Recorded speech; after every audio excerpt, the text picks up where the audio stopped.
Triste nouvelle. Loana Petrucciani a perdu son papa.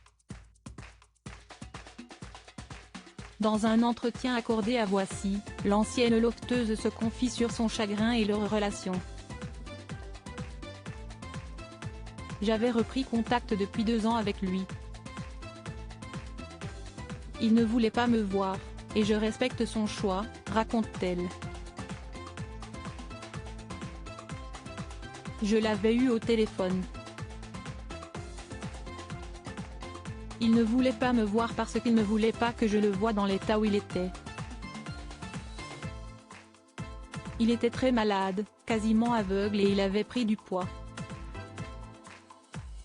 Il m'a dit, je veux que tu gardes de moi l'image que tu avais. Je ne l'ai pas revu depuis et ça m'a choqué. Si elle a annoncé sur ses réseaux sociaux qu'il est décédé ce mois-ci, la starlette de 45 ans explique ne pas avoir assisté à ses funérailles. Je n'y suis pas allée parce que ça concrétisait. Pour moi, il est toujours là. S'il n'a pas voulu que j'aille le voir, je ne veux pas le voir en tant que mort. Elle se souvient de leurs derniers échanges, je l'avais au téléphone, il m'a envoyé de très beaux messages. Moi, j'avais effacé l'ardoise. Je garde ce souvenir de mon papa qui était fantastique.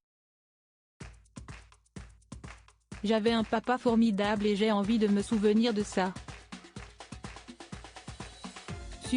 Supérieure à Loana, découvrez son évolution physique ces 20 dernières années. Quand Loana évoque les moments très violents avec son père malgré les violences vécues par sa mère, Loana lui demande de, lui, rappeler des souvenirs de lui. À l'annonce de sa mort, cette dernière aurait déclaré à sa fille, « Avant, je t'aurais dit oupi ». Elle voulait vraiment sa mort. Mais depuis plus d'1 an, elle me racontait des beaux souvenirs et elle m'a dit qu'elle n'était plus à ce stade-là, précise l'ami Daryl Prayer. L'ancienne star de télé-réalité ajoute, il l'a battue, elle s'en souvient, mais moi très peu. Elle m'a dit, tu m'as permis de tourner la page. En 2021, Loana se livrait sur les violences qu'elle aussi aurait subies de la part de son père. Dans son livre, elle écrivait, en évoquant son choix de faire adopter sa fille, « C'était compliqué quand même. Quand ma mère n'était pas là, mon père me tapait la tête contre les carreaux de la cuisine pour que je fasse la vaisselle.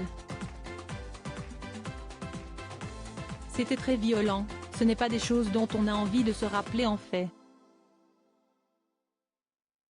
J'ai quelques flashs mais quand je me dis que ça a duré des mois.